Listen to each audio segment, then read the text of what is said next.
ഈശോ മിശിഹായ്ക്ക് സ്തുതിയായിരിക്കട്ടെ. സീറോ മലബാർ സഭയുടെ ആരാധന ക്രമവത്സരത്തിൽ കൈത്താക്കാലത്തിൻ്റെ ഏഴാമത്തതും അവസാനത്തതുമായിട്ടുള്ള ഞായറാഴ്ചയിലേക്ക് നാം എത്തിച്ചേർന്നിരിക്കുകയാണ്. ഇന്ന് തിരുവചന വായനകളിലൂടെ തിരുസഭാ മാതാവ് നമ്മളെ ഉത്ബോധിപ്പിക്കുന്നത് നമ്മൾ ഉടമ്പടി സ്ഥാപിക്കേണ്ടത് ഭൂമിയുമായിട്ടല്ല ദൈവവുമായിട്ടാണെന്നാണ്.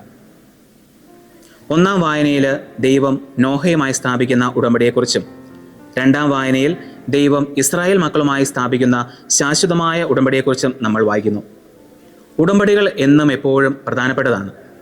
രണ്ട് രാജ്യങ്ങൾ തമ്മിലുള്ള ഉടമ്പടി ലംഘിക്കപ്പെടുമ്പോൾ അത് യുദ്ധം പുറപ്പെടുവാനുള്ള അവസരമായി തീരുന്നു. വിവാഹ ഉടമ്പടി ലംഘിക്കപ്പെടുമ്പോൾ ഒരു കുടുംബം തകർച്ചയിലേക്ക് നീങ്ങുകയാണ്. അതുകൊണ്ട് മൂന്നാമത്തെ വായനയിൽ ലേഖനത്തിലൂടെ യാക്കോബ് ശ്ലീഹ നമ്മളോട് പറയുകയാണ്, ലോകവുമായിട്ടുള്ള മൈത്രി, ലോകവുമായിട്ടുള്ള ഉടമ്പടി അത് ദൈവവുമായിട്ടുള്ള ശത്രുതയാണ് എന്ന്. സുവിശേഷ വായനയിൽ ഈശോ മിശിഹായുടെ ഗിരിപ്രഭാഷണത്തിൻ്റെ ഒരു ഭാഗമാണ് നമ്മൾ വായിച്ചു കേട്ടത്. മത്തായിയുടെ സുവിശേഷം 6-ാം അധ്യായം 19 മുതൽ 24 വരെയുള്ള വാക്യങ്ങളിലൂടെ നമുക്ക് സമ്പത്തിനോടുണ്ടാകേണ്ട മനോഭാവത്തെക്കുറിച്ചും നമ്മുടെ കണ്ണുകളെ നല്ല കാഴ്ചകൾ കൊണ്ട് നിറയ്ക്കേണ്ടതിൻ്റെ പ്രാധാന്യത്തെക്കുറിച്ചും ഈശോ നമ്മളെ ഓർമ്മപ്പെടുത്തുകയാണ്. ദൈവസൃഷ്ടികൾ കാണുവാനായി മനുഷ്യനെ സഹായിക്കുന്ന അവയവം അവൻ്റെ കണ്ണുകളാണ്.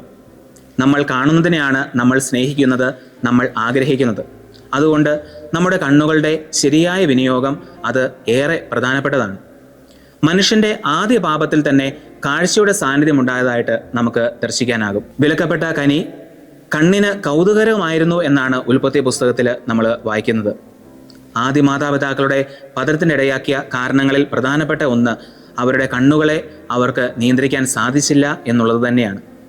പഴയ നിയമത്തിലൂടെ കടന്നു പോകുമ്പോൾ കണ്ണുകളുടെ ദുരാശകളെ നിയന്ത്രിക്കാനാവാതെ വീണുപോയ ഏതാനും വ്യക്തികളെ നമുക്ക് കാണാനായിട്ട് സാധിക്കും. ഇസ്രായേൽ ജനം യുദ്ധത്തിൽ വിജയിച്ചു കഴിഞ്ഞാൽ ശത്രുക്കളുടെ നിഷിദ്ധ വസ്തുക്കളിൽ ഒന്നും എടുക്കാൻ പാടില്ല എന്ന ദൈവകൽപ്പന നിലനിൽക്കെ ശത്രുക്കളുടെ നിഷിദ്ധ വസ്തുക്കളിൽ വശീകരിക്കപ്പെട്ട ആഖാൻ അത് കൽപ്പന ലംഘിക്കുകയും തുടർന്ന് ഇസ്രായേൽ ജനം യുദ്ധത്തിൽ തോൽക്കുകയും ആഖാനും കുടുംബവും നശിപ്പിക്കപ്പെടുകയും ചെയ്തതായിട്ട് ജോഷുവയുടെ പുസ്തകം 7-ാം അധ്യായത്തിൽ നമ്മൾ വായിക്കുന്നുണ്ട്.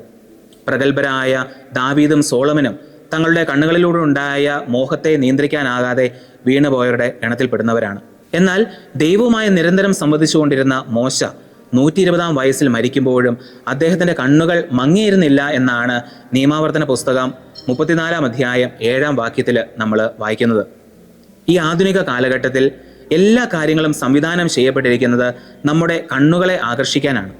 ഷോപ്പിംഗ് മാളുകളിൽ, സ്ഥാപനങ്ങളിൽ, മാധ്യമങ്ങളിൽ, ഇൻ്റർനെറ്റിലൊക്കെ എല്ലാ കാര്യങ്ങളും ക്രമീകരിച്ചു വെച്ചിരിക്കുന്നത് നമ്മുടെ കണ്ണുകളെ ആകർഷിക്കാനും അതുവഴി നമ്മുടെ ശ്രദ്ധയെ ഏറ്റെടുക്കുവാനും വേണ്ടിയിട്ടാണ്. ഈ ഒരു കാലഘട്ടത്തിൽ കണ്ണുകളെ നിയന്ത്രിക്കേണ്ടത് ഏറെ പ്രധാനപ്പെട്ട കാര്യമായതുകൊണ്ട് തന്നെ സങ്കീർത്തകനോട് ചേർന്ന് നമുക്കും പ്രാർത്ഥിക്കാം. കർത്താവേ, എൻ്റെ ദൃഷ്ടികളെ വ്യർത്ഥതയിൽ നിന്ന് രക്ഷിക്കണമേ, അങ്ങയുടെ മാർഗത്തിൽ എന്നെ ഉജ്ജീവിപ്പിക്കണമേ. 2018 പുറത്തിറങ്ങിയ അതിപ്രശസ്തമായ ഒരു ചലച്ചിത്രമാണ് KGF.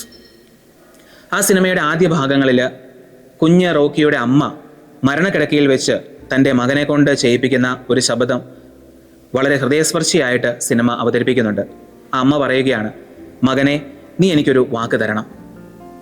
നീ എങ്ങനെ ജീവിക്കുമെന്ന് എനിക്കറിയേണ്ട, പക്ഷേ നീ മരിക്കുമ്പോൾ അതിപ്രഗത്ഭനായ സമ്പന്നനായ ഒരു വ്യക്തിയായി നീ മരിക്കണം. പിന്നീട് അങ്ങോട്ട് ഈ വാക്ക് നിറവേറ്റുവാനുള്ള റോക്കിയുടെ ജീവിതമാണ് ഈ സിനിമയുടെ ഇതിവൃത്തം. മാർഗമേതായാലും ലക്ഷ്യമാണ് പ്രധാനമെന്നുള്ള ആധുനിക കാലഘട്ടത്തിൻ്റെ ഒരു സിദ്ധാന്തം ഈ വരികളിൽ ഒളിഞ്ഞു കിടപ്പുണ്ട്. ഈ ദിവസങ്ങളിൽ കേരള മനസാക്ഷിയെ ഞെട്ടിച്ച ഒരു കാര്യം നടന്നത് നമുക്കെല്ലാവർക്കും അറിയാം. 8-ാം ക്ലാസ്സുകാരിയായ ഒരു വിദ്യാർത്ഥി തൻ്റെ കാമുകനോടും സുഹൃത്തുക്കളോടും ചേർന്ന് സ്വർണവും പണവും തട്ടാനായിട്ട് സ്വന്തം മുത്തച്ഛനെ കൊല ചെയ്ത വാർത്ത നാം എല്ലാവരും വളരെ ഞെട്ടലോടുകൂടിയാണ് കേട്ടത്. മാതാപിതാക്കൾ തങ്ങളുടെ മക്കളെ ഈ ഭൂമിയിലുള്ള എല്ലാ നേട്ടങ്ങളും കരസ്ഥമാക്കാനായിട്ട് പ്രോത്സാഹിപ്പിക്കാറുണ്ട്. എന്നാൽ നിത്യജീവൻ അവകാശമാക്കേണ്ടതിൻ്റെ പ്രാധാന്യത്തെക്കുറിച്ച് പറഞ്ഞു കൊടുക്കുവാനായിട്ട് നാം എല്ലാവരും പരാജിതരാവുകയാണ്. വചനം നമ്മളെ ഓർമ്മപ്പെടുത്തുന്നതും ഇതുതന്നെയാണ്. ഈ ഭൂമിയിലുള്ള നശ്വരമായ സമ്പത്തിനു വേണ്ടി അനശ്വരമായ സ്വർഗത്തെ നിങ്ങൾ നഷ്ടപ്പെടുത്തരുത്. എത്ര അകലെയാണ് എങ്കിലും ഒരമ്മയുടെ ഹൃദയം തൻ്റെ കുഞ്ഞിനോടൊപ്പമാണ് എന്നതുപോലെ നമ്മൾ എവിടെയാണെങ്കിലും എന്ത് ചെയ്യുകയാണെങ്കിലും നമ്മുടെ ഹൃദയങ്ങളെ ഈശോയോടൊപ്പം നിലനിർത്താനായിട്ട് നമുക്ക് പരിശ്രമിക്കാം. യഥാർത്ഥമായിട്ടുള്ള സ്വത്ത് പിതാവിൻ്റെ സന്നിധിയിലാണെന്ന് തിരിച്ചറിഞ്ഞ ധൂർത്തപുത്രനെ പോലെ നമുക്കും സ്വർഗസ്ഥനായ പിതാവിൻ്റെ സന്നിധിയിലേക്ക് മടങ്ങി വരാം. ഈശോ ആവശ്യപ്പെട്ടിട്ടും സമ്പത്ത് ദാനം ചെയ്യാൻ മടി കാണിച്ച സമ്പന്നനായ യുവാവല്ല, മറിച്ച് ഈശോ ആവശ്യപ്പെടാതെ തന്നെ തൻ്റെ സമ്പത്ത് ദാനം ചെയ്ത സക്കേവൂസ് ആയിരിക്കണം നമ്മുടെ റോൾ മോഡൽ. ഉൽപ്പത്തി പുസ്തകത്തിൽ നമ്മൾ വായിക്കുന്നുണ്ട്, ദൈവം സൃഷ്ടിച്ചതെല്ലാം നല്ലതാണ്. എന്നാൽ ഇന്ന് യാക്കോബ് ശ്ലീഹ നമ്മളോട് പറയുകയാണ്, ലോകവുമായിട്ടുള്ള മൈത്രി ദൈവവുമായിട്ടുള്ള ശത്രുതയാണെന്ന്. ഈശോയും വചനത്തിലൂടെ നമ്മളോട് പറയുകയാണ്, ദൈവത്തെയും മാമോനെയും നിങ്ങൾക്ക് സേവിക്കാനായിട്ട് സാധിക്കുകയില്ല. ദൈവത്തെ മറന്നുകൊണ്ട് ലോകത്തെ ആസക്തിയോടും അഹങ്കാരത്തോടും അസൂയയോടും കൂടി കാണുന്നവൻ ദൈവത്തെ ശത്രുവായിട്ട് പ്രഖ്യാപിക്കുകയാണ്. കത്തി അമർന്നുകൊണ്ടിരിക്കുന്ന സോദോം ഗൊമോറയിൽ നിന്നും ലോത്തിനെയും കുടുംബത്തെയും ദൈവം രക്ഷിച്ചപ്പോൾ ദൈവം അവരോട് ആവശ്യപ്പെട്ടത്, നിങ്ങൾ മടങ്ങി പോകുന്ന വഴിക്ക് തിരിഞ്ഞു നോക്കരുത് എന്നുള്ളതാണ്.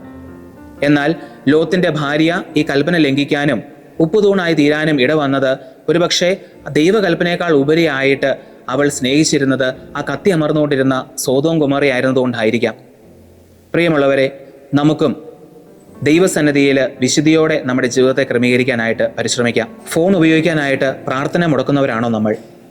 സമൂഹ മാധ്യമങ്ങൾ ഉപയോഗിക്കാനായിട്ട് ബൈബിൾ വായന മുടക്കുന്നവരാണോ നമ്മൾ? സിനിമയ്ക്ക് പോകാനായിട്ട് വിശുദ്ധ കുർബാന മുടക്കുന്നവരാണോ നമ്മൾ? അങ്ങനെയെങ്കിൽ നമ്മൾ തിരിച്ചറിയണം, നമ്മളും ദൈവമായിട്ടുള്ള ശത്രുതയിലാണ് എന്ന്. ഇതിനർത്ഥം നമ്മൾ ഒന്നിനെയും സ്നേഹിക്കരുത് എന്നല്ല, മറിച്ച് ഈശോ നമ്മളോട് ആവശ്യപ്പെട്ടതുപോലെ എല്ലാ കാര്യങ്ങളെയും നിസ്വാർത്ഥമായിട്ട് ഈശോയെ പോലെ സ്നേഹിക്കണം എന്നുള്ളതാണ്. ഈശോ നമ്മളോട് പറയുകയാണ്, നീ നിന്റെ ദൈവമായ കർത്താവിനെ പൂർണ്ണ ഹൃദയത്തോടും പൂർണ്ണ മനസ്സോടും പൂർണ്ണ ആത്മാവോടും കൂടി സ്നേഹിക്കുക എന്ന്. പ്രലോഭനങ്ങൾ ഉണ്ടാകും, എന്നാൽ അതിനെ എപ്രകാരം അതിജീവിക്കാനാകും എന്നതിനെക്കുറിച്ചാണ് നമ്മൾ ചിന്തിക്കേണ്ടത്. ലോകത്തോടും അതിൻ്റെ വശീകരണങ്ങളോടും അകലം പാലിച്ചുകൊണ്ട് ദൈവത്തെ നമുക്ക് ആത്മാർത്ഥമായിട്ട് സ്നേഹിക്കാം. പ്രിയമുള്ളവരെ, സഭയുടെ വളർച്ചയെ സൂചിപ്പിക്കുന്ന ഈ കൈത്താക്കാലത്തിൻ്റെ അവസാന ആഴ്ചയിലേക്ക് നമ്മൾ പ്രവേശിക്കുമ്പോൾ നല്ല ഫലങ്ങൾ പുറപ്പെടുവിക്കുന്ന സഭാമക്കളായി ജീവിക്കാനായിട്ട് നമുക്ക് ആത്മാർത്ഥമായിട്ട് പരിശ്രമിക്കാം. ലോകത്തെയും അതിൻ്റെ ദുരാശകളോടും സമരം ചെയ്തുകൊണ്ട് നമ്മുടെ കണ്ണുകളെ നല്ല കാഴ്ചകൾ കൊണ്ട് നിറയ്ക്കുവാനും സമ്പത്തിനോടും ഈ ലോകത്തുള്ള വസ്തുക്കളോടും ദൈവം ആഗ്രഹിക്കുന്ന രീതിയിൽ അകലം പാലിച്ചുകൊണ്ട് നമ്മുടെ ജീവിതങ്ങളെ ക്രമീകരിക്കാനായിട്ട് നമുക്ക് ആത്മാർത്ഥമായിട്ട് പരിശ്രമിക്കാം. സൃഷ്ടവസ്തുവായ ലോകത്തോടല്ല, സൃഷ്ടാവായ ദൈവത്തോടാണ് നമ്മൾ ചേർന്ന് നിൽക്കേണ്ടത് എന്ന ബോധ്യത്തോടെ ക്രിസ്തുവിൻ്റെ രണ്ടാമത്തെ ആഗമനത്തെ സൂചിപ്പിക്കുന്ന ഏലിയ സ്ലീവ മൂസ കാലത്തിലേക്ക് പ്രാർത്ഥനാപൂർവം നമുക്ക് ഒരുങ്ങാം. ദൈവം എല്ലാവരെയും സമൃദ്ധമായി അനുഗ്രഹിക്കട്ടെ.